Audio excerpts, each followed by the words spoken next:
Or is it Nilfgaards? Is it Nilfgaardians or Nilfgaards? I gotta figure this one out. I'm gonna Google this and I'll get it right.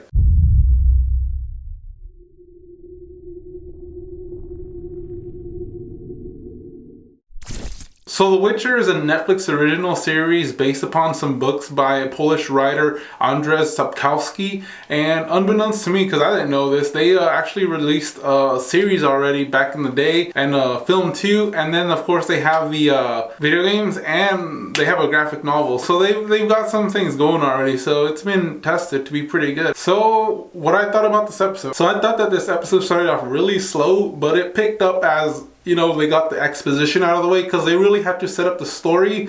And if they set up the story using visuals, because all about that thing about King Lilith and the paving the way, I feel like that would have been really, really expensive to shoot. So they just kind of let it out, you know, so they can allocate the funds to other things like the battle scenes. And they just want to kill everything in one episode, you know. So I understand that's probably why they did it, but it was a little hard to get through at first. And I also had to pause a little bit just so that I can, you know, process it and figure out what's exactly going on. But once you get that foundation, it's pretty good and it starts to make sense. So that first chunk, like the first maybe third of the episode, you just got to power through it. But yeah, once you get past that part, there's more action and less exposition, and then more just world building and storytelling, and it started to pick up, and that was pretty sweet. I felt like a lot of things that were supposed to have more of an emotional impact didn't really land with me, but maybe that's just because they didn't develop the stories enough.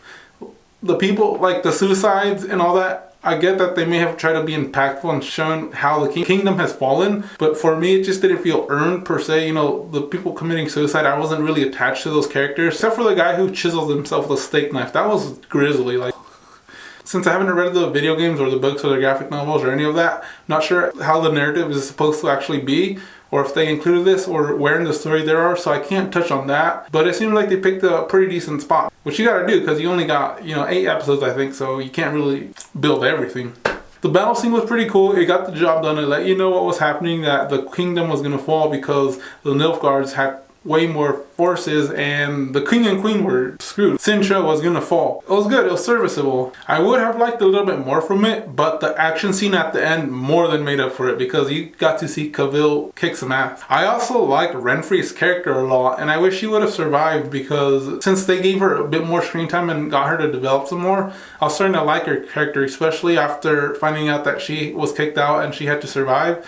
Like, there's a dynamic. Like, yeah, she did bad things, but also she was kind of forced into it because of the situation where the queen pushed her out. So I wish they would have touched on that some more. And then again, maybe in the books, this is what happened, so they got to go with what they got. So, alright. The queen and king's character, I really did like a lot. The king, right off the bat, I liked because he was just a chill dude, and he was like a good role model for Princess Ciri, and also Queen Calanthe later on because of how noble she was and like her ideals. I was like, alright, she's a cool cat, and also she's a warrior queen, so I do like that too. I also like how they briefly touched the fact that the Witcher can use magic when he uses his level 1 wind strike from RuneScape, and it briefly showed that he can use magic too, so that was sweet. Oh, I like that. But he does seem a little bit unrelatable and a bit OP, because if he cut through everyone that easily, I'm going to assume he's going to win all his battles from here on out. So that's like, alright, you know, it's a little bit like, yeah, okay, he's OP.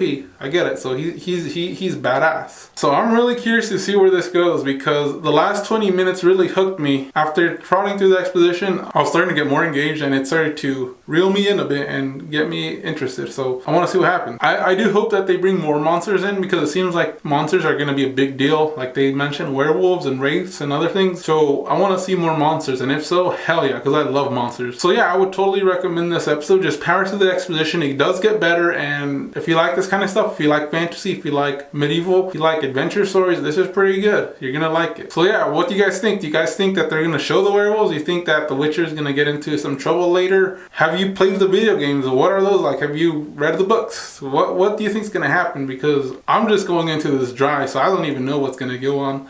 But I'm excited. I ain't gonna look at any outside sources. I just want to see what's gonna happen and let it unfold from there. What was your favorite part of the episode? Why is his name Roach? Could anyone tell me? Because that's pretty funny. I like their relationship already. I can tell that he's really attached to his horse. If you like this video, please like, subscribe, and hit the notification bell so you can check out my other stuff. And of course, leave a comment down below. Let me know what you think. What's gonna happen next? Thanks again for watching, guys. Peace.